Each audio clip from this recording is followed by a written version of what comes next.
Commander Ernest Evans stood on the bridge of USS Johnston at 06:47 hours on October 25, 1944, watching the horizon northeast of Samar Island.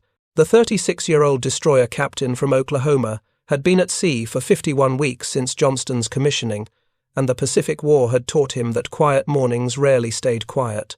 His radar operator's voice crackled through the intercom with a report that would change everything. Multiple surface contacts bearing north-northwest, range 34,000 yards. Large ships, moving fast. Evans raised his binoculars and waited for the morning haze to burn off. What emerged from the grey dawn made his blood run cold. Pagoda masts, the distinctive superstructures of Japanese battleships, not one, but 4. Behind them, the angular profiles of heavy cruisers, at least 6, maybe more, and a screen of destroyers. This wasn't a patrol. This was the Imperial Japanese Navy's center force, the most powerful surface action group in the Pacific, and it was steaming directly toward the 6 escort carriers Johnston had been assigned to protect. The mathematics of the situation were brutally simple. Johnston displaced 2,100 tons and carried 5 5-inch guns. The lead Japanese battleship, Yamato, displaced 72,000 tons and mounted 9 18.1-inch guns. Each of Yamato's shells weighed more than Johnston's entire armament. The 6 escort carriers of Taffy 3 could barely make 18 knots. The Japanese cruisers could hit 30, and between this overwhelming force and 130,000 American troops on Leyte's beaches, there stood 3 destroyers, 4 destroyer escorts, and some aircraft armed for ground support, not naval combat. At 06:58 hours, Yamato opened fire from 19 miles away. The massive shells shrieked overhead and detonated in towering geysers of dyed water around the escort carriers. Red, yellow, green, the Japanese used colored dye in their shells to help spotters identify which ship was firing. It was almost beautiful, those enormous columns of colored water erupting around the fleeing carriers, except each one represented a 3,300-pound shell that could vaporize an escort carrier with a single hit. If you're enjoying this deep dive into the story, hit the subscribe button and let us know in the comments from where in the world you are watching from today. Rear Admiral Clifton Sprague, commanding Taffy 3 from the escort carrier Fanshawe Bay, had seconds to process a situation no admiral trains for. His force was designed for anti-submarine patrols and close air support. The escort carriers, built on merchant ship hulls, had single 5-inch guns mounted in their sterns, defensive weapons meant to harass submarines, not fight battleships. His destroyers and destroyer escorts carried torpedoes, but torpedoes required getting close, within 10,000 yards, and every mile travelled toward those Japanese ships meant sailing into progressively heavier fire. Sprague ordered his carriers to turn east, toward open ocean, away from the Japanese guns. He ordered his destroyers and destroyer escorts to lay smoke, thick chemical clouds that would obscure the carriers from Japanese optical rangefinders, and he scrambled every aircraft on his flight decks, regardless of what ordnance they carried. Avenger torpedo bombers loaded with depth charges for submarine hunting, Wildcat fighters with light ammunition, some planes launched with no weapons at all because every second counted, and rearming took time the carriers didn't have. Commander Evans didn't wait for orders. At 06:59 hours, 1 minute after Yamato's first salvo, he turned Johnston hard to port, directly toward the Japanese fleet. His executive officer, Lieutenant Robert Hagan, watched his captain give orders that violated every tactical doctrine in the Navy's book. Evans ordered flank speed, 35 knots, every ounce of power Johnston's boilers could produce. He ordered the engineering spaces to make smoke from the ship's funnels, adding to the chemical smoke screen. And he set a course that would take Johnston alone into the teeth of the Japanese formation. Johnston was a Fletcher-class destroyer, commissioned exactly 1 year earlier on October 27, 1943. At her commissioning ceremony in Seattle, Evans had told his assembled crew something that seemed like aggressive posturing at the time. "This is going to be a fighting ship. I intend to go in harm's way, and anyone who doesn't want to go along had better get off right now." His crew had laughed nervously, thinking their skipper was just putting on a show. Now, charging toward 4 battleships and 8 cruisers, they understood he'd meant every word. Evans was part Cherokee, part Creek, born poor in Pawnee, Oklahoma, in 1908. He'd beaten impossible odds to reach command. Graduated from an almost entirely white high school, served 1 year as an enlisted sailor before winning an appointment to the Naval Academy without political connections, something almost unheard of for a Native American in 1927. His classmates at Annapolis had nicknamed him Chief, partly for his heritage, partly for the natural leadership he displayed even as a midshipman. He'd graduated in 1931 and spent 13 years learning his profession, and now all that training compressed into a single decision made in less than a minute. The Japanese had expected their sudden appearance to cause panic. Admiral Takeo Kurita, commanding center force from Yamato's bridge, believed he'd achieved complete surprise. His force had transited San Bernardino Strait at 3 in the morning, expecting to find empty ocean or perhaps a few screening vessels.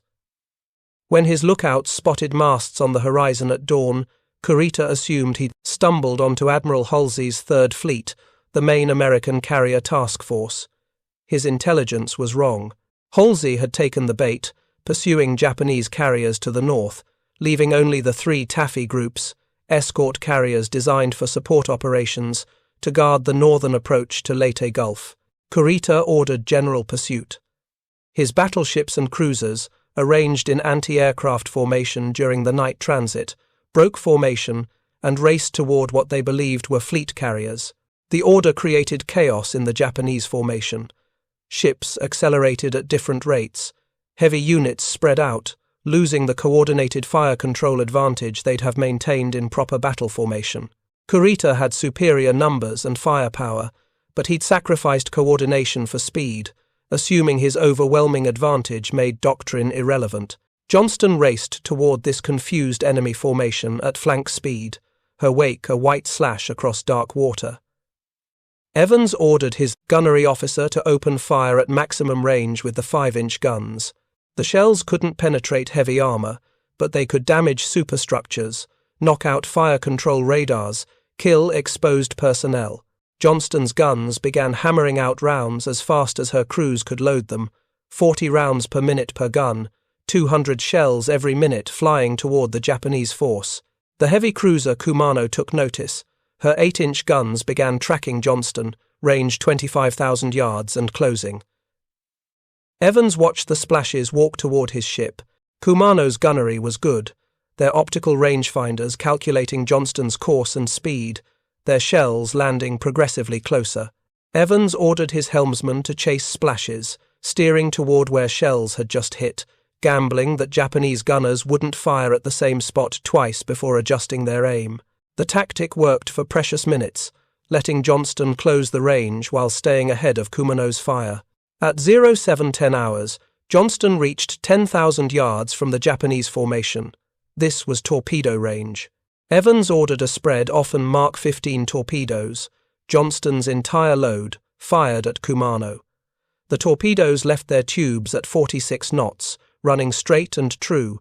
Evans counted seconds, watching Kumano through his binoculars, waiting to see if the cruiser would turn, if her lookouts would spot the torpedo wakes. Kumano didn't turn. The torpedoes struck her bow at 0716 hours. The explosions were massive, tearing away the cruiser's forward section, nearly severing her bow completely. Kumano slewed out of formation, listing heavily, flooding uncontrollably. She would survive, barely, limping back to Manila for repairs before American submarines found her and finished the job weeks later. But at 0716 hours, Evans had just knocked one of Kurita's heavy cruisers out of the battle with a single torpedo attack. Johnston's crew cheered, but Evans was already ordering a course change. Torpedoes expended, time to get out. He turned Johnston back toward the smoke screen, back toward the relative safety of Taffy 3's formation. For about 90 seconds, it looked like Johnston would escape clean. Then the battleship Congo found her range. 3 14-inch shells hit Johnston almost simultaneously at 0718 hours. The first struck amidships, penetrating the thin hull plating and detonating in the aft engine room. The explosion killed everyone in the compartment instantly and destroyed Johnston's aft diesel generator. The second shell hit near the bridge, severing steering control to the rudder. The third struck the aft deckhouse, destroying radio equipment and killing the sailors manning the aft damage control station. Johnston staggered like a boxer, taking a combination to the head. Her speed dropped from 35 knots to 17 as one engine went offline. Steering control shifted to an emergency station in the aft steering compartment, where men would turn the rudder by hand based on shouted orders relayed through an open hatch. 50 men were dead or wounded. Fires burned throughout the ship, and Evans himself had taken shrapnel to his left hand and face, blood streaming down his uniform. But Johnston was still floating, still fighting. Evans assessed the damage with a clarity that impressed every officer who survived to testify about it later.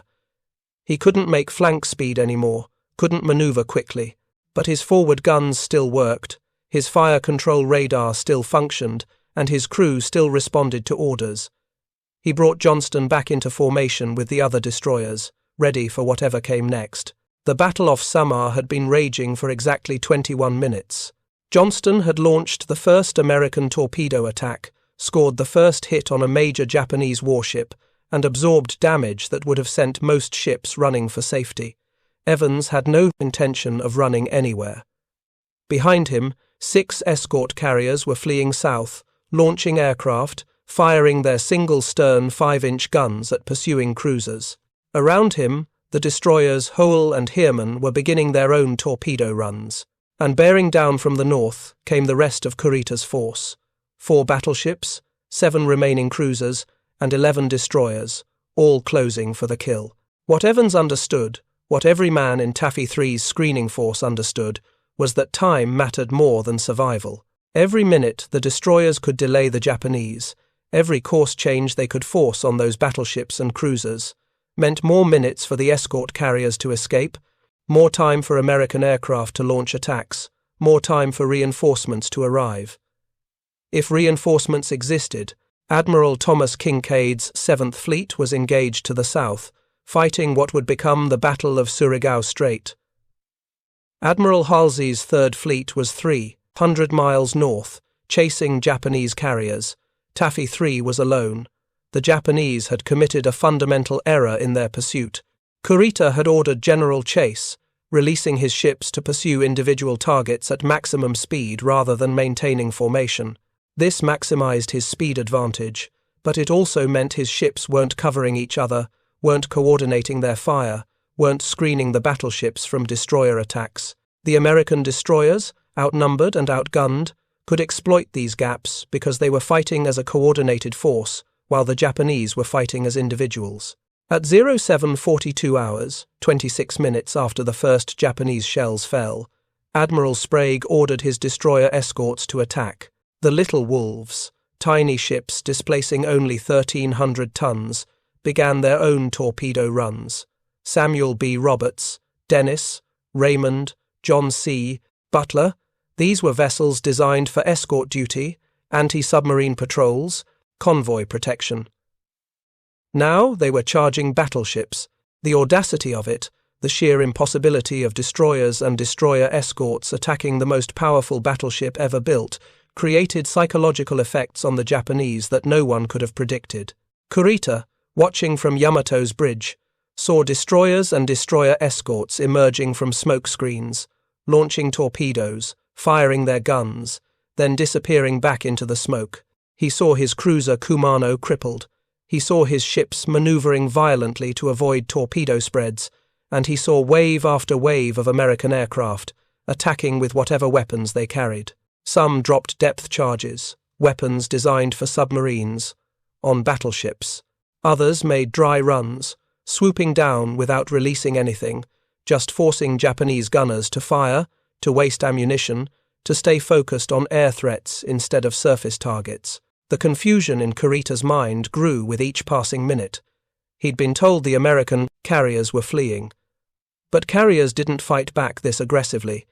He'd been told this was a light screening force, but light forces didn't press attacks with such ferocity. His staff kept insisting these must be fleet carriers, possibly Halsey's Third Fleet, possibly the main American force. The optical rangefinders couldn't get stable readings because the targets kept maneuvering, kept hiding in smoke screens, kept closing to ranges where Japanese advantages in armor and firepower meant nothing. By 0800 hours, Johnston had recovered enough from her damage to rejoin the fight. Evans brought his crippled destroyer alongside the escort carrier Gambier Bay, which was taking concentrated fire from Japanese cruisers. Chikuma's 8-inch shells were walking toward Gambier Bay, straddling the carrier, range closing to where a hit was inevitable. Evans gave an order that his gunnery officer, Lieutenant Robert Hagan, would later describe as the most courageous he'd ever heard. Commence firing on that cruiser. Draw her fire on us and away from Gambier Bay. Johnston, already damaged, deliberately engaged a heavy cruiser in a gunnery duel to save an escort carrier. The mathematics were insane. Johnston's 5-inch shells couldn't penetrate Chikuma's armor. Chikuma's 8-inch shells could blow through Johnston like tissue paper, but for 6 precious minutes, Johnston fired over 40 rounds at Chikuma, scoring hits on the cruiser's superstructure, damaging her fire control systems, forcing her to shift target from Gambier Bay to the destroyer that was peppering her with shells. Chikuma's return fire was devastating. 8-inch shells crashed into Johnston's forward section, destroying one 5-inch gun mount, killing the entire crew. More hits struck amidships, starting new fires, flooding new compartments. Johnston's speed dropped further, to 15 knots, then 12. But Gambier Bay had gained time, had opened the range, had survived minutes she wouldn't have survived otherwise. At 0820 hours, Evans spotted a new threat. The Japanese light cruiser Yahagi and 4 destroyers were forming up for a torpedo attack on the escort carriers. These were fresh ships, undamaged, moving at 30 knots, and their course would bring them within range to launch torpedoes at the fleeing carriers within 10 minutes. Evans looked at his bridge crew, at his damaged ship, at the impossible tactical situation, and made another decision that defied rational calculation. He ordered Johnston to intercept, to charge 5 enemy ships alone, to cross their T, position his ship perpendicular to their line of advance, where Johnston's few remaining guns could engage, while the Japanese force had to turn to bring all their weapons to bear. It was textbook tactics applied in a situation where textbooks said, "Don't engage at all." Johnston limped toward the Japanese destroyer squadron at 12 knots, guns firing. Yahagi spotted the approaching destroyer and opened fire with her 6-inch guns. The Japanese destroyers joined in. Shells fell around Johnston like rain, colored geysers of water mixed with hits that tore through her thin hull. Evans had shifted his command station to the fantail because the bridge was untenable, flames and smoke making it impossible to see or breathe. He stood in the open air, shouted steering orders through an open hatch to men turning the rudder by hand, watched his ship disintegrate around him while he kept firing. Johnston hit Yahagi at least 12 times, 5-inch shells that couldn't sink the cruiser but damaged her enough to slow her attack. The Japanese destroyers, seeing this lone American destroyer refusing to die, broke off their torpedo run and engaged Johnston instead. For 25 minutes, Johnston fought 5 ships simultaneously. Her remaining guns fired until their ammunition was expended. Her crew fought fires, patched holes, threw overboard anything that could float to, serve as life rafts when the inevitable came. At 0910 hours, another salvo from Yahagi struck Johnston's remaining engine room. The explosion killed everyone below decks and cut all power. Johnston went dead in the water. No propulsion, no electricity, no pumping capacity to fight the flooding. She wallowed in the swells, burning, listing heavily to port, but her flag still flew. Evans gave the order to abandon ship at 0950 hours. 3 hours and 3 minutes after the battle began, Johnston was going down. Evans, wounded multiple times, helped his crew over the side, made sure the wounded had life vests, verified that everyone who could get off had gotten off. Then he stayed aboard his sinking ship, Survivors would later disagree on Evans's exact fate. Some claimed he was hit by a final Japanese shell. Others said he was too badly wounded to leave the ship. A Japanese destroyer, Yukikaze, passed close to Johnston's survivors in the water, and her crew rendered honors, saluting the brave ship as she went down. Some survivors claimed they saw Evans in a lifeboat, returning that salute. What's known for certain is that Commander Ernest Evans, age 36, went down with USS Johnston at approximately 10:05 hours on October 25, 1944, off the coast of Samar Island in the Philippines. But the battle Johnston started wasn't over. The damage she'd inflicted, the time she'd bought, the confusion she'd created in the Japanese formation, all of it mattered. Admiral Kurita, watching his carefully planned attack devolve into chaos, watching destroyers charge his battleships, watching his ships take damage from aircraft and torpedoes, made a decision at 09:25 hours that would haunt him for the rest of his life. He ordered a general retreat. Center Force would withdraw through San Bernardino Strait, abandon the attack on Leyte Gulf, leave the mission incomplete. His reasoning seemed sound at the time. He believed he was facing fleet carriers. He believed American air attacks would intensify. He believed his formation was too dispersed to defend against coordinated counterattacks. Every assumption was wrong, but he didn't know that. The ferocity of Taffy 3's defense had convinced him he was fighting something far more powerful than the reality. The escort carriers, battered but still afloat, watched the Japanese battleships turn away. 5 of 6 survived the surface action. Gambier Bay, the carrier Johnston had saved temporarily, would succumb to cumulative damage at 09:07 hours, the only American carrier ever sunk by naval gunfire during World War II. But Fanshawe Bay, White Plains, Kalinin Bay, Kitkun Bay, and St. Lo survived the impossible. 6 escort carriers that had faced 4 battleships and lived. St. Lo's survival was temporary. At 10:47 hours, Japanese kamikaze aircraft found Taffy 3. This was the first organized kamikaze attack of the war, 0 fighters loaded with bombs, deliberately flown into American ships. The pilot who hit St. Lo, 23-year-old Lieutenant Yukio Seki, had told a journalist days earlier that he disapproved of suicide tactics, but would follow orders. His Zero crashed through St. Lo's wooden flight deck and detonated in the hangar bay full of fueled aircraft and armed bombs. The secondary explosions tore the carrier apart. She sank at 11:25 hours, taking 113 men with her. The final toll for Taffy 3 made grim reading. 2 escort carriers sunk, Gambier Bay and St. Lo. 2 destroyers lost, Johnston and Howell. 1 destroyer escort lost, Samuel B. Roberts. Over 1,600 Americans killed. But those numbers told only part of the story. The story wasn't in what Taffy 3 lost. It was in what they saved. The Japanese never reached Leyte Gulf. 130,000 American troops on those beaches continued their operations undisturbed by naval bombardment. The transport ships, the supply vessels, the amphibious craft, all of them survived because a handful of destroyers and destroyer escorts bought enough time with their lives to turn back the most powerful surface action group in the Pacific. Johnston's wreck lies in 21,000 feet of water off Samar, discovered in October 2019 by explorers who used deep-sea submersibles to locate her. She sits upright on the ocean floor, her hull torn open, her guns still pointed at enemies long since gone. The Navy designated the wreck a war grave, protected under federal law, honoring not just Johnston's crew but the entire battle's fallen. Commander Ernest Evans received the Medal of Honor posthumously, presented to his family in May 1946. He was the first Native American in the Navy to receive the Medal of Honor, and one of only 2 destroyer commanders in World War II to earn that distinction.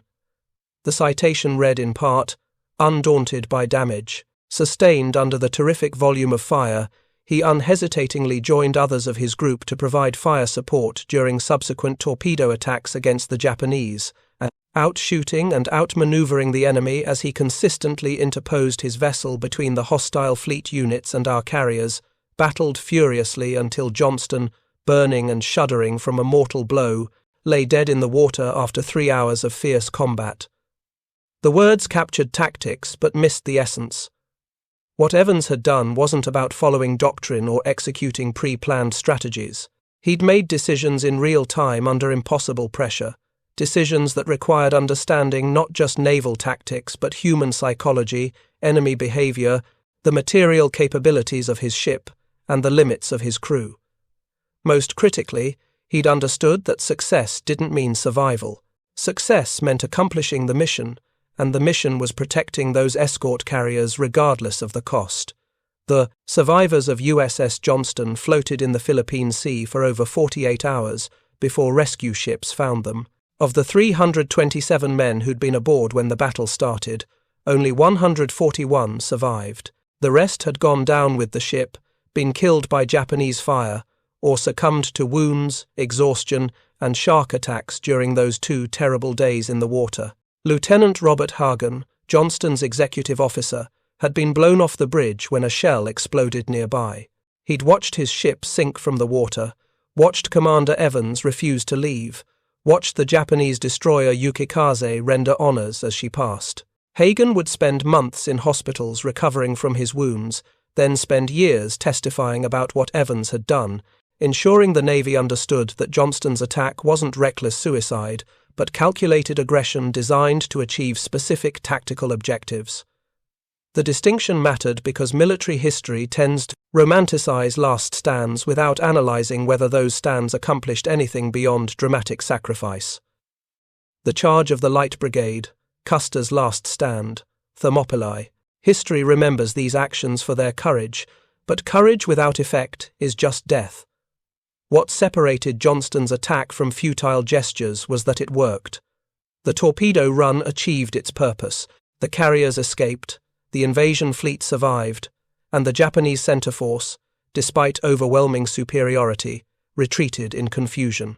Understanding why requires examining what happened across the entire battle space during those 3 hours. Johnston's attack was the first, the most aggressive, the one that set the tone. But Johnston wasn't alone. The destroyers Hoel and Heermann launched their own torpedo attacks within minutes. The destroyer escorts Samuel B. Roberts, Dennis, Raymond, and John C. Butler followed with attacks that defied their design specifications. These were anti-submarine frigates, built to chase submarines, now charging battleships. USS Hoel, under Commander Leon Kintberger, began her attack at 0730 hours. She fired a spread of 5 torpedoes at the battleship Congo, forcing the massive warship to maneuver violently. All 5 torpedoes missed, but the maneuver broke Congo away from the pursuit, wasted precious minutes while she regained formation. Hoel then fired her remaining 5 torpedoes at the heavy cruiser Haguro. Again, no hits, but again, the cruiser was forced to turn, to slow, to disrupt the coordinated pursuit. The Japanese response was overwhelming. Hoel found herself boxed in by battleships and cruisers, all of which opened fire simultaneously. She took over 40 hits from large-caliber shells, 14-inch rounds from Congo, 8-inch rounds from multiple cruisers. Her bridge was destroyed, her engine room flooded, her guns were knocked out one by one until only a single 5-inch mount remained firing. Commander Kintberger, wounded and dying, continued giving orders until a shell detonated directly on the bridge, killing him and most of his staff. Hoel went down at 0855 hours, taking 253 men with her. Only 86 survived. But before she sank, she'd fired 10 torpedoes, forced multiple enemy ships to maneuver, absorbed fire that would otherwise have fallen on the escort carriers. Her presidential unit citation would note that she'd engaged major units of the Japanese fleet with utter disregard for her own safety. USS Heermann, under Commander Amos Hathaway, executed perhaps the most technically brilliant destroyer attack of the battle. Hathaway had been on the disengaged side of the formation when the Japanese appeared, positioned behind the escort carriers where he couldn't contribute to the smokescreen or initial defense. He ordered flank speed and charged through the carrier formation, nearly colliding with destroyer escort Samuel B. Roberts, missing her by yards as both ships maneuvered frantically. Heermann emerged from the smokescreen at 07:54 hours and immediately engaged the heavy cruiser Haguro at point-blank range, less than 5,000 yards. Hathaway fired 7 torpedoes, including 2 accidental launches when his torpedoman's hand slipped on the firing controls. The spread ran true, forcing Haguro into violent evasive maneuvers. All 7 torpedoes missed, but Haguro's turn took her out of optimal firing position against the carriers. Hathaway then positioned Heermann between the escort carriers and a column of 4 heavy cruisers, Chikuma, Tone, Haguro, and Chokai. 4 cruisers, each displacing over 10,000 tons, each armed with 8-inch guns, facing 1 destroyer with 5-inch guns. Heermann opened fire at all 4 simultaneously, her radar-controlled fire control allowing her to engage multiple targets. The cruisers returned fire with every gun they could bring to bear. For 20 minutes, Heermann fought 4 cruisers in a gunnery duel that should have vaporized her. She took multiple 8-inch hits forward, flooding her bow so severely that her anchors were dragging in the water. One of her 5-inch mounts was destroyed. Her forward compartments were taking water at a rate that should have sunk her. But Hathaway kept her between the cruisers and the carriers, kept firing, kept forcing the Japanese to aim at him instead of at the carriers behind him. The cruiser Chikuma, already damaged by aircraft attacks, took the combined fire from Heermann's guns and bombs from Taffy 3's aircraft. At 08:55 hours, Chikuma broke off the engagement, smoking and listing, no longer combat effective. She would sink later that day. Tone took over the pursuit, but Heermann continued engaging until the Japanese finally withdrew. If you find this story engaging, please take a moment to subscribe and enable notifications. It helps us continue producing in-depth content, like this. Heermann survived the battle, the only one of the 3 destroyers to make it home. Her presidential unit citation noted that she'd boldly interposed herself between the enemy force and the carriers under her protection. But survival came with a price. 153 shell holes. Bow flooding that required emergency pumping for hours. 53 casualties. And the knowledge that her sister ships hadn't been as fortunate. The destroyer escorts added another layer to the defensive effort. These were tiny ships, 1,370 tons, armed with 2 5-inch guns and 3 torpedo tubes. They'd been designed to escort convoys, not fight surface engagements. But when Admiral Sprague ordered the Little Wolves to attack at 07:42 hours, they charged without hesitation. USS Samuel B. Roberts, under Lieutenant Commander Robert Copeland, became known as the destroyer escort that fought like a battleship. Copeland brought his ship alongside the heavy cruiser Chokai at a range of 4,000 yards and engaged in a deliberate gunnery duel. Samuel B. Roberts fired over 600 rounds from her 5-inch guns in the space of 35 minutes, an impossible rate of fire that her crew maintained by stripping every safety protocol, loading and firing as fast as human hands could move. The destroyer escort's shells couldn't penetrate Chokai's armor belt, but they didn't need to. They hit the cruiser's superstructure, her fire control systems, her anti-aircraft mounts. They killed exposed personnel, started fires, created chaos, and critically, they forced Chokai to respond, to aim her heavy guns at this tiny ship that was peppering her with shells like a terrier attacking a bear. Chokai's 8-inch guns found Samuel B. Roberts at 08:51 hours. 3 shells hit almost simultaneously. 1 detonated in the aft engine room, killing everyone in the compartment and cutting the ship's speed in half. Another hit forward gun mount, but the gun crew kept firing even as flames engulfed their position. The 3rd shell struck below the waterline, opening the hull to flooding that couldn't be controlled. Samuel B. Roberts went down at 09:05 hours. Of her 178 crew members, 89 died, a casualty rate over 50%. But Chokai, the heavy cruiser she'd engaged, was crippled. Aircraft from Taffy 2 would find Chokai later that morning, finish what Samuel B. Roberts started, and send the cruiser to the bottom. The destroyer escort's presidential unit citation would include the phrase that she fought with such fury that the Japanese believed they were facing a much larger force. That belief, That fundamental miscalculation, by Admiral Kurita, was the thread that tied all these attacks together. The Japanese had superior numbers and firepower, but they'd lost the psychological battle. Kurita believed he was facing fleet carriers. His staff kept insisting the escort carriers were making 30 knots, double their actual speed, an optical illusion created by the carriers' desperate maneuvering and the confusion of smoke screens. His intelligence officers identified the escort carriers as Ranger-class or Independence-class carriers, fleet units that should have been supported by heavy cruisers and battleships. Every aggressive action by the American destroyers reinforced this misperception. Fleet carriers had destroyer screens. These destroyers were attacking aggressively. Therefore, this must be a fleet carrier task force. The logic was sound, except the premise was completely wrong. But Kurita had no way to verify his assumptions. His reconnaissance aircraft had been lost in previous battles. His surface search radars were being jammed by American aircraft. His optical rangefinders couldn't get stable readings through the smoke screens and rain squalls. The American aircraft attacks intensified his confusion. Taffy 3's carriers had launched every plane they could get airborne. Wildcat fighters, Avenger torpedo bombers. They'd been armed for ground support missions, not anti-ship strikes. They carried high-explosive bombs meant for infantry, not armor-piercing bombs meant for ships. They carried depth charges designed to kill submarines, not capital ships.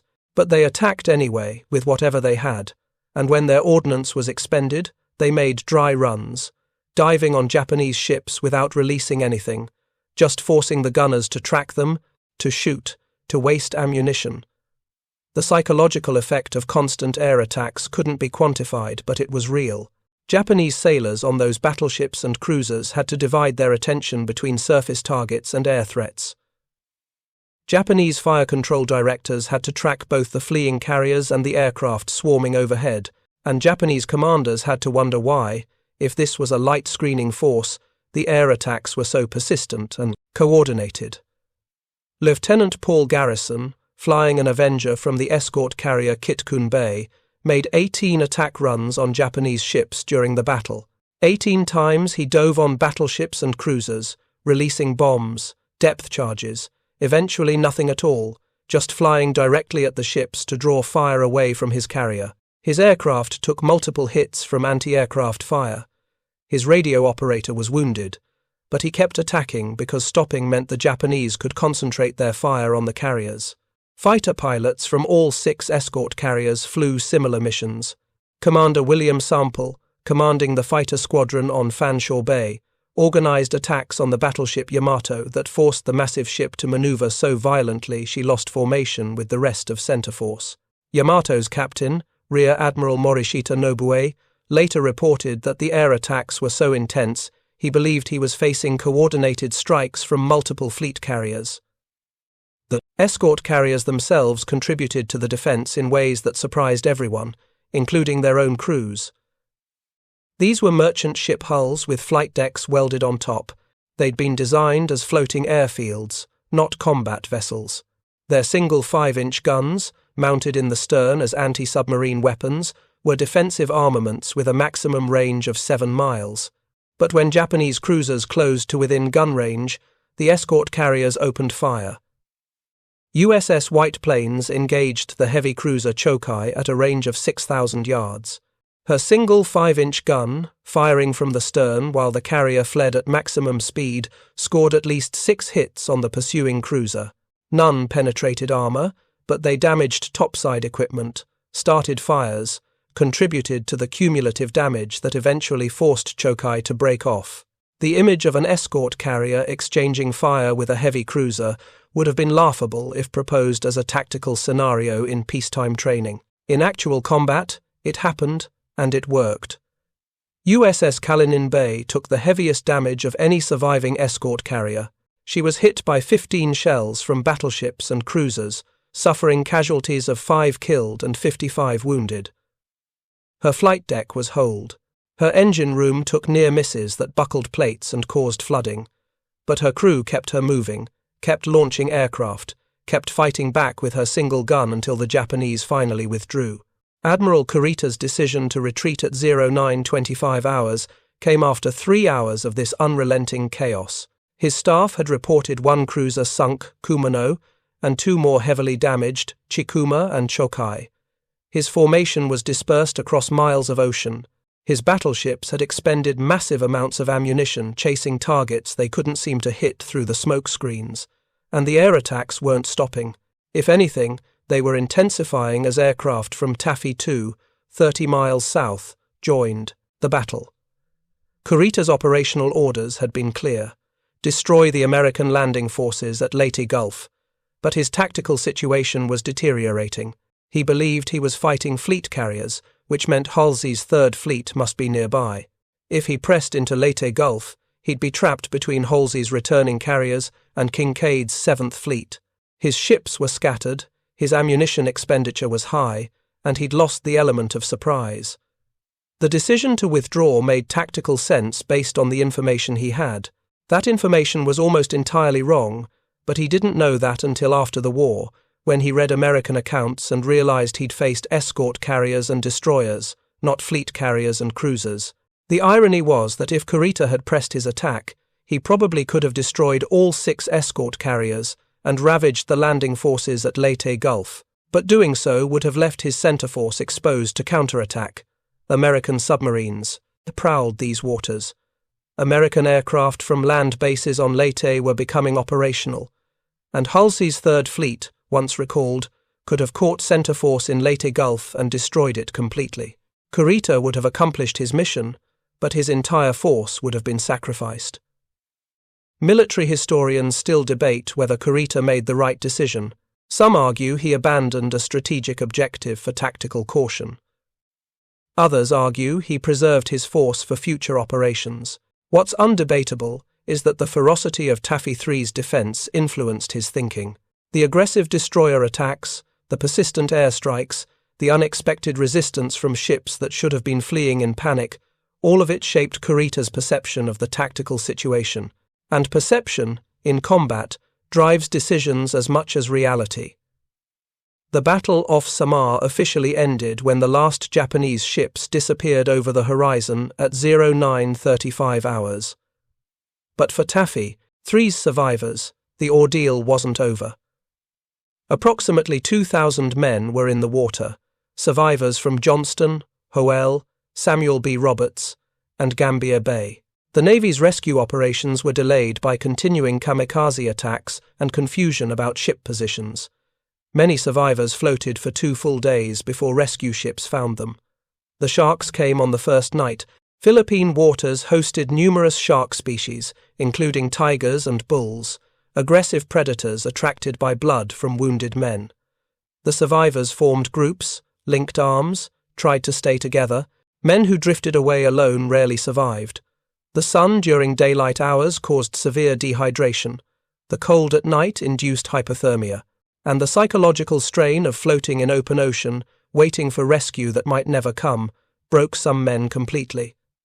Lieutenant Commander Robert Copeland, commanding officer of Samuel B. Roberts, kept his surviving crew together by sheer force of will.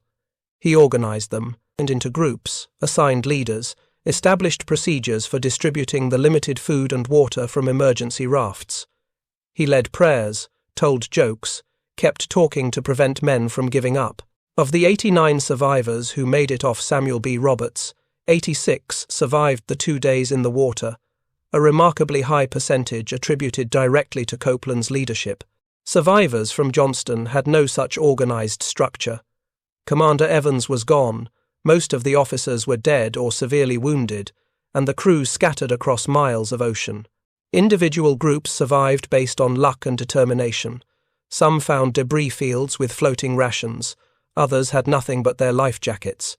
The final count showed that of the 141 Johnston survivors who made it off the ship, several died in the water before rescue arrived. The rescue operations, when they finally began on October 27th, were massive in scale. Destroyers, destroyer escorts, and patrol craft combed the battle area, pulling survivors from the water. Hospital ships received the wounded, treating everything from shell fragments to shark bites to advanced stages of dehydration. The casualties were transported to rear area hospitals in New Guinea and Australia, where many would spend months recovering. The strategic impact of the Battle off Samar extended far beyond the immediate tactical situation. The Japanese had committed their remaining surface fleet to the Leyte operation, gambling everything on a coordinated attack that would destroy American landing forces and disrupt the Philippine invasion. The plan, known as Shogo 1, relied on Vice Admiral Jisaburo Ozawa's carrier force luring Halsey's Third Fleet north, while Kurita's center force and Vice Admiral Shoji Nishimura's southern force converged on Leyte Gulf from west and south. The southern force was destroyed in the Battle of Surigao Strait on the night of October 24–25. Admiral Jesse, Oldendorf's 7th Fleet battleships, including 5 old battleships damaged at Pearl Harbor and since repaired, crossed the T on Nishimura's force and annihilated it in the last battleship versus battleship engagement in naval history. Nishimura died with his ships, his entire force was destroyed. But this was a tactical victory that followed doctrine, overwhelming firepower properly employed against an inferior force. The northern force succeeded in luring Halsey away from Leyte Gulf, but Ozawa's carriers had almost no aircraft. The experienced pilots lost at Midway, the Coral Sea, and the Philippine Sea couldn't be replaced. The carriers were decoys, sacrificial bait to draw American attention. Halsey's Third Fleet caught the northern force on October 25th, and sank 4 carriers, but by the time Halsey responded to urgent calls for help from Taffy 3, the battle off Samar was over.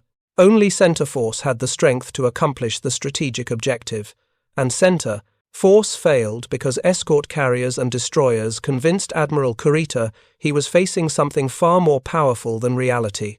The entire 3-pronged Japanese strategy collapsed because one element believed it was fighting fleet carriers instead of escort carriers. The Imperial Japanese Navy never recovered from Leyte Gulf.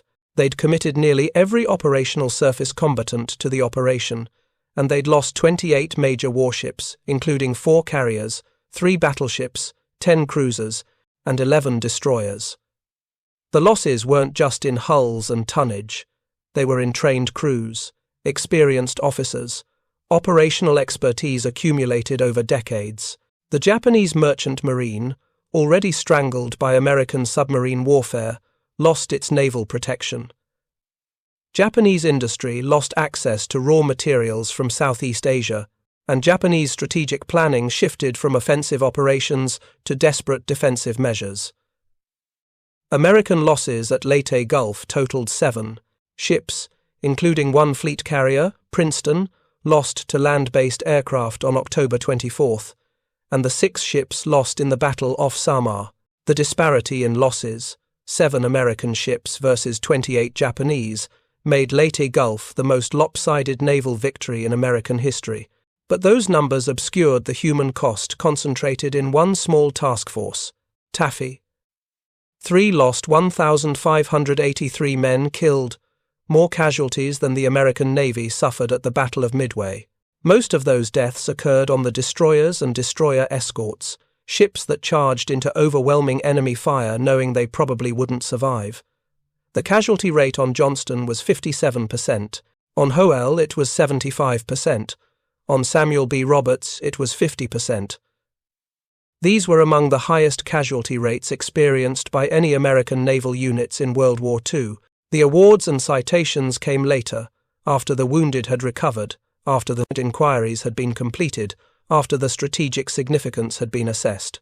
Commander Ernest Evans received the Medal of Honor posthumously, the citation emphasizing his indomitable courage and brilliant professional skill in materially contributing to turning back the enemy. The medal was presented to his sister in Tulsa, Oklahoma, at a ceremony that drew national attention. Evans became the first Native American in the Navy to receive the Medal of Honor, a distinction that carried particular significance given the discrimination he'd overcome to reach command. Lieutenant Commander Robert Copeland of Samuel B. Roberts received the Navy Cross, as did Commander Leon Kintberger of Hoel posthumously, and Commander Amos Hathaway of Heermann. Admiral Clifton Sprague received the Navy Cross for his command of Taffy 3, the citation noting his brilliant tactical control and inspiring leadership during an action against overwhelming odds. The Presidential Unit Citation, the highest award a military unit can receive, was presented to every ship in Taffy 3. The citation read in part, "For extraordinary heroism in action against powerful units of the Japanese fleet during the Battle off Samar, Philippines, October 25, 1944.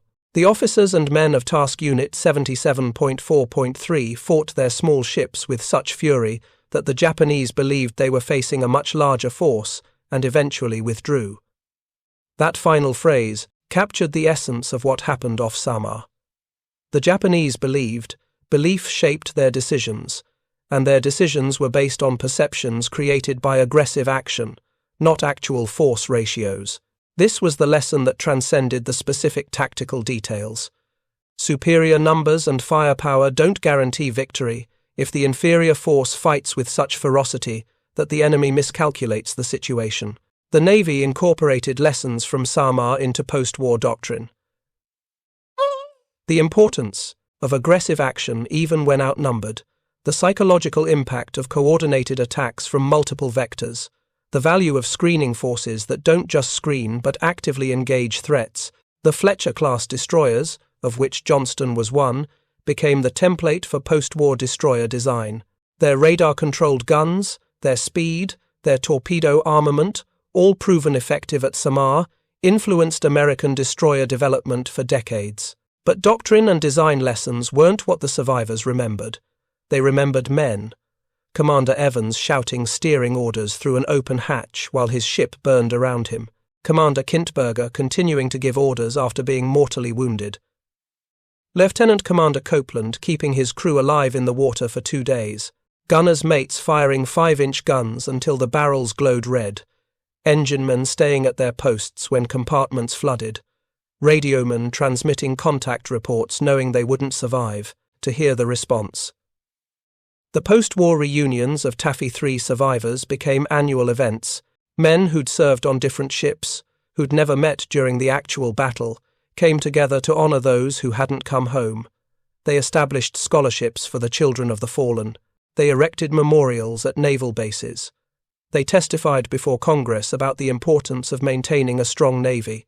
And they told their stories, again and again, to anyone who would listen, because the stories mattered, because the sacrifices deserved to be remembered, because the next generation of naval officers needed to understand what courage looked like when death was certain and success was measured not in survival, but in mission accomplishment. Lieutenant Robert Hagan, Johnston's executive officer and one of the survivors, spent years after the war speaking about Commander Evans. He emphasized that Evans wasn't suicidal or reckless. He was professional. He understood the tactical situation, assessed his options, and chose the course of action most likely to achieve the objective, which was saving the escort carriers. The fact that this course of action would probably result in Johnston's destruction was a cost Evans accepted. But it wasn't the goal. The goal was protecting those carriers, and Johnston succeeded. The wreck of USS Johnston was discovered on October 30, 2019, by explorer Victor Vescovo during a deep-sea expedition. She lies in 21,900 feet of water, deeper than the Titanic, making her one of the deepest shipwrecks ever surveyed. The images from the submersible showed her hull remarkably preserved, her guns still in place, her structure intact despite the battle damage. The Navy designated the wreck as a war grave, protected under federal law, honoring the 186 men who went down with her. A year and a half later, in June 2021, explorers discovered the wreck of USS Samuel B. Roberts in 22,800 feet of water, making her the deepest shipwreck ever found. The destroyer Escort that fought like a battleship now holds the record for the deepest war grave in the ocean. The symbolism wasn't lost on the survivors. A ship that had punched above her weight in battle now rested deeper than any other warship, a physical reminder that greatness isn't measured by size but by the courage of those who serve. The escort carrier USS St. Lo, sunk by the first organized kamikaze attack, was never found. She went down in shallower water, but the exact location remains unknown. The other escort carriers survived the war. USS Fanshawe Bay, Admiral Sprague's flagship, continued operations in the Pacific, and was decommissioned in 1947. USS Kalinin Bay, despite taking 15 hits during the battle, was repaired and returned to service. USS White Plains, USS Kitkun Bay, all of them survived to be scrapped in the late 1940s when the Navy no longer needed escort carriers. USS Heermann, the only destroyer from Taffy 3's screen to survive, remained in service until 1945, then was decommissioned and eventually scrapped in 1947. Her war diary for October 25, 1944, recorded the battle in clinical language that couldn't capture the reality of fighting 4 cruisers simultaneously, but the casualty reports told the truth. 53 men killed or wounded, 153 shell holes, damage that should have sunk her but didn't because her crew kept fighting, kept pumping, kept believing they could survive. The Japanese perspective on the battle emerged slowly in post-war years as American historians interviewed surviving Japanese officers and accessed Japanese naval records. Admiral Kurita never publicly admitted that he'd mistaken escort carriers for fleet carriers, but his after-action reports revealed the confusion. He consistently referred to American heavy cruisers and fleet carriers in the battle area. His staff calculations overestimated American ship speeds and capabilities, and his decision to withdraw was predicated on assumptions that American strength was far greater than reality.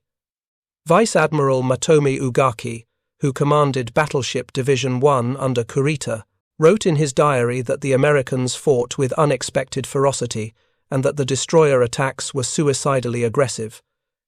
He noted that Japanese crews were demoralized by the sight of destroyers charging battleships, an action so contrary to rational tactics that it suggested the Americans were either desperate or confident in nearby reinforcements. Both interpretations led to the same conclusion, that center force faced greater opposition than initially believed.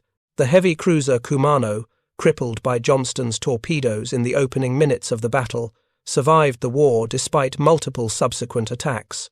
She limped to Manila after Samar underwent emergency repairs, attempted to return to Japan in November, was torpedoed again by American submarines, made it to Dassault Bay on Luzon's coast, and was finally sunk by American aircraft on November 25, 1944, exactly 1 month after the Battle off Samar. Her captain, Rear Admiral Takeo Tanaka, survived and testified after the war that Johnston's torpedo attack had been precisely executed and that the American destroyer's subsequent gunfire had been surprisingly accurate for such a small ship. The battleship Yamato, the largest battleship ever built, never fired her 18.1-inch guns at an enemy surface ship after Samar. She was sunk by American aircraft on April 7, 1945, during a suicide mission to Okinawa. Of her crew of 2,743, only 276 survived.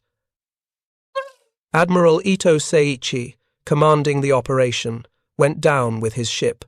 Yamato's construction had consumed resources equivalent to building dozens of destroyers or hundreds of aircraft, and she'd accomplished nothing strategically except consuming fuel and diverting resources that might have been better used elsewhere. The comparison between Yamato and Johnston crystallized the fundamental difference between Japanese and American approaches to naval warfare by late 1944. Yamato represented the old doctrine, battleship supremacy, big guns, heavy armor, decisive fleet engagements. She'd been designed in the 1930s based on assumptions that World War I had proven correct, but World War II operated under different rules. Aircraft carriers, not battleships, dominated the Pacific. Submarines, not surface combatants, strangled enemy commerce. And destroyers with radar-controlled guns and aggressive commanders could defeat battleships by creating psychological confusion that outweighed material advantage. Johnston represented the new reality. Small ships with trained crews, advanced, technology like radar fire control, and commanders who understood that aggression could compensate for numerical inferiority. Evans hadn't won by being bigger or more heavily armed. He'd won by attacking first, attacking aggressively, and attacking in ways that created tactical opportunities for others. The escort carriers escaped because Johnston bought them time. The Japanese withdrew because Johnston and her sister ships convinced them they faced something more dangerous than reality. This was warfare as much psychological as material. The Japanese had the firepower to destroy Taffy 3. They had the speed to catch the escort carriers. They had the armor to absorb destroyer torpedo attacks. But they lacked the accurate intelligence to understand what they faced, and they lacked the psychological resilience to persist in the face of unexpected resistance. When destroyers charged their battleships, when aircraft kept attacking despite having no armor-piercing weapons, when escort carriers shot back with single 5-inch guns, the Japanese interpretation wasn't, "We face a desperate inferior force," but "We face a confident force that must have support nearby." The human mind seeks patterns, and military training reinforces certain patterns as standard. Fleet carriers operate with destroyer screens. Aggressive destroyer attacks suggest nearby capital ship support. Persistent air attacks indicate multiple carrier presence. Every American action at Samar fit patterns the Japanese had been trained to recognize, except the scale was completely wrong. The patterns were real, but the underlying force structure was a fraction of what those patterns usually indicated. Modern military doctrine calls this deception operations, deliberately creating patterns that suggest capabilities you don't possess. But Taffy 3 wasn't conducting deliberate deception. They were fighting with everything they had. And their desperation looked like confidence, because desperate ships don't charge battleships unless they expect support. The Japanese read American actions through their own doctrinal lens and reached conclusions that matched that doctrine but not reality. Admiral Chester Nimitz, Commander-in-Chief of the Pacific Fleet, wrote after the battle that Taffy 3's success was nothing short of special dispensation from the Lord Almighty. The phrase captured the sense that something miraculous had occurred, that 6 escort carriers shouldn't have survived 4 battleships, that destroyers shouldn't have turned back cruisers, that the entire action defied probability. But Nimitz also noted in his report to the Navy Department that the courage and fighting spirit of the officers and men of Taffy 3 provided the margin of survival. That fighting spirit became the subject of countless analyses in subsequent decades. Military psychologists studied what motivated men to charge into certain death. Leadership experts examined how commanders like Evans and Copeland maintained unit cohesion under impossible pressure. Tactical analysts reviewed the battle's lessons about coordinated attacks and psychological warfare, but the simplest explanation came from the survivors themselves when asked why they'd done what they'd done. Because it was our job. That's what Lieutenant Hagen said when asked why Johnston attacked 4 battleships. We were screening the carriers. Screening means you interpose yourself between the enemy and the units you're protecting. That's the job. We did the job. The humility of that statement, the matter-of-fact acknowledgement that they'd simply done their duty, missed the extraordinary nature of what occurred. Duty doesn't require charging battleships. Duty requires following orders. And Admiral Sprague's orders were to screen the carriers and attack enemy ships. But how those orders were executed, the speed and aggression of Johnston's response, the refusal to break off even when mortally damaged, those were choices that went beyond duty into something harder to quantify. Commander Evans had told his crew at Johnston's commissioning that he intended to go into harm's way. The phrase came from John Paul Jones, the Revolutionary War naval hero who'd written, "I wish to have no connection with any ship that does not sail fast, for I intend to go in harm's way." Evans had taken those words as his command philosophy, and he'd proven their meaning off Samar. Going into harm's way didn't mean seeking death. It meant accepting risk to accomplish the mission, trusting your ship and crew to execute under fire, and leading from the front when retreat would have been tactically justifiable, but strategically catastrophic. The legacy of that decision extends into the present day. Every destroyer captain in the United States Navy knows the story of USS Johnston and Commander Ernest Evans. The Naval Academy teaches the Battle off Samar as an example of leadership under pressure. The surface warfare. Officers' School uses Johnston's attack as a case study in aggressive tactics, and the Navy names ships after heroes, preserving their memory and their example for future generations. No ship has yet been named USS Ernest Evans, though proposals have been made. USS Johnston herself was honored when the wreck was discovered, designated as a protected war grave, visited by submersibles that documented her final resting place. The images of Johnston's hull, intact after 80 years on the ocean floor, stirred renewed interest in the battle and the men who fought it. The title of this story posed a question: whether one captain's reckless torpedo run saved 6 escort carriers from 4 battleships. The answer is yes, but not in isolation.